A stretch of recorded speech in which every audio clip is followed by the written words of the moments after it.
What's up, everybody? This is Mark, aka Quayz, and today I am here at King's Dominion, or really I should say I'm in the parking lot of King's Dominion, because today I'm going to be giving a little bit of an update for King's Dominion's new for 2025 coaster project, which it shouldn't be confused with Project 305, which that is actually the rebrand or retheming or renaming of Intimidator 305. But the new for 2025 coaster is in front of me. And before I get to that, I want to talk a little bit about the news that occurred yesterday. So today is July 2nd, 2024. And yesterday on July 1st, what we've been waiting for a long time finally happened. And that's the merge between Cedar Fair and Six Flags. Now, if I'm being totally honest, when I heard about this merge last year, I was really nervous. I'm a huge fan of the Cedar Fair parks. And I love Six Flags. Six Flags has some great rides, but Six Flags is known for not really taking care of their parks or their rides. They're also known for not being great with their money or their investments. So when I heard that the two companies were going to merge and that they were going to keep the name Six Flags, I got very, very nervous. Yesterday, after the merge was finalized, some of my nerves were kind of like set to ease because the new company of Six Flags released a couple of things. One thing that they released is the new logo for the company. Now, if you look at this logo, at first, it doesn't look special. It's kind of plain. Some people have actually been kind of complaining that they don't like the logo, but this new logo was actually really good for me because it is using the same font that Cedar Fair has always used for their logos, for the Cedar Fair company, for many of their parks. Also, the little flag in the word 6 is the flag from the Cedar Fair or Cedar Point logos and things. So that was a huge thing that really kind of set me at ease.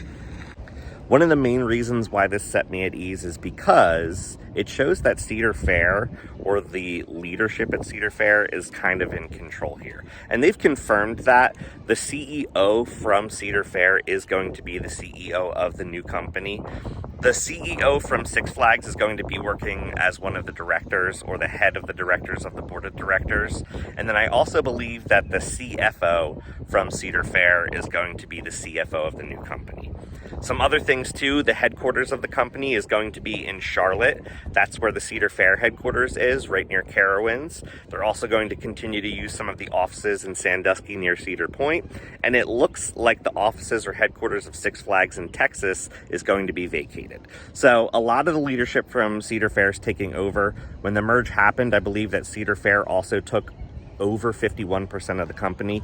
So even though it is a merge, it looks like Cedar Fair is going to be in control. And that's a good thing because I think that that's really going to affect what happens at these parks.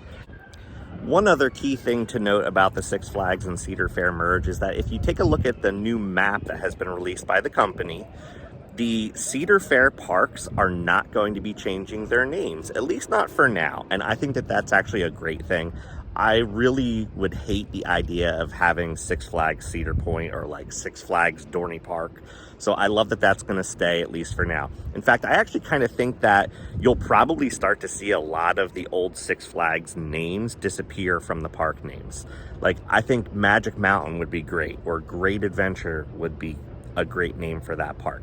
So we'll see if they change some of those names, and I think that that will kind of tie the whole brand together. I mean, pretty much like they've said in the past, the use of the Six Flags name is pretty much just because Six Flags is more recognizable of a brand than Cedar Fair. The name that the company is going to be working under on the stock exchange is Fun, which is actually what Cedar Fair's name was on the stock exchange. So that's another point that shows that Cedar Fair is going to be in control here. And that brings me to the next thing, the coaster track that I'm looking at right now. So we're going to get into that update next. All right, so I'm walking up to the construction area, and there are the signs that say it is a construction area, so we do have to keep out, and we are going to respect those rules. Anytime that there's a sign at an amusement park that says danger, keep out, or this is a restricted area, please make sure that you respect those rules. They're there for your own safety, so we are going to do that today. But if we look right up against the fence here, we can see B&M or Bulgar and Magyar track. And that's what's been rumored for a while. I really love the color scheme that we're seeing here, this kind of tealish green color. If we look in the distance, we can also see some support structures. Looks like that's going to be like a mid-gray tone there. So I'm loving that combination as well. I think that that will really fit well into the back area of the park where this is going to go. I got a little bit closer to the track here on the side, still behind the fence, but a really nice close-up shot. There's a lot of slightly curved track here, and then also a ton more supports in the back here as well. So I'm really excited for this ride. If this does end up being the B&M Wing Coaster, that's going to be a huge addition for this park. This park's top 2 coasters are awesome. You've got Project 305 or Intimidator 305 at my number 1 and Twisted Timbers at my number 2. After those top 2 coasters, though, this park really drops off. I mean, I love Dominator, I love Grizzly, but the quality of those rides, or really the caliber of those rides, is not quite up to the top 2. So I think that this will be a very solid top 3 coaster here at Kings Dominion, and I'm really excited to get on it next year. Got a closer look at some of this B&M track. This says Element 13, so this looks like it must be part of the notes so that they know which piece goes together with the other pieces. So that's really cool. Over here we have more of the supports. It's kind of hard to see in the video, but B&M supports are massive. I love B&M coasters. The track is huge, the supports are huge. This is so cool. All right, they do have a crane in this area to move the pieces around, and I'm sure to help unload the trucks as they come in and then transport the track to the park as they start to do vertical construction. Here we have more of the supports, as well as some track that's a little bit more twisted. So this looks like it's probably going to be an inversion of some sort. So I'm really excited about that. That's pretty much it for what's over here in this fenced in area. So we're gonna get into the park and see what we can see in there. I'm gonna try to get a ride on Reptilian so I can get a better view of the actual construction site inside the park. So here we go. I made it back to the Jungle Expedition area of the park where they are doing the construction of the 2025 project. So let's take a look back here, because now I believe they added some more signs. There's all these little fenced off areas in the pathway. So this is most likely where footers are for the new ride. So the ride will fly over the pathway, which is going to be awesome. That's really good for anyone that is going to want to get footage. If we look at the main fence, they've added all these graphics to it. Looks like there's some kind of a tear. So obviously this is going to be themed to some kind of animal. What that is, it's unannounced as of yet. This sign says Jungle Expansion Unleashing in 2025. So they are confirming it will be open next year. Exciting excavation in progress. It almost looks like it's going to be some kind of dinosaur theme, and that would totally make sense with the claws kind of scratched into the side of the fence here. As we make our way down here, there's another sign.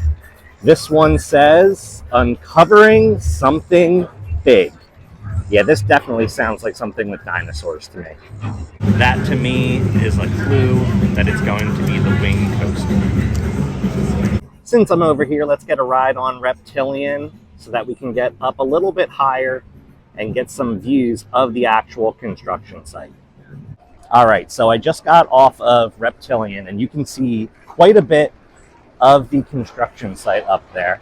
The cool thing about that is, I didn't realize this, but they have already put up some vertical construction. There's a bunch of supports in place, and then it also looks like most of the brake run and a small portion of a launch is in place. You can see the LSMs in that area. So they're making quite a bit of progress on that.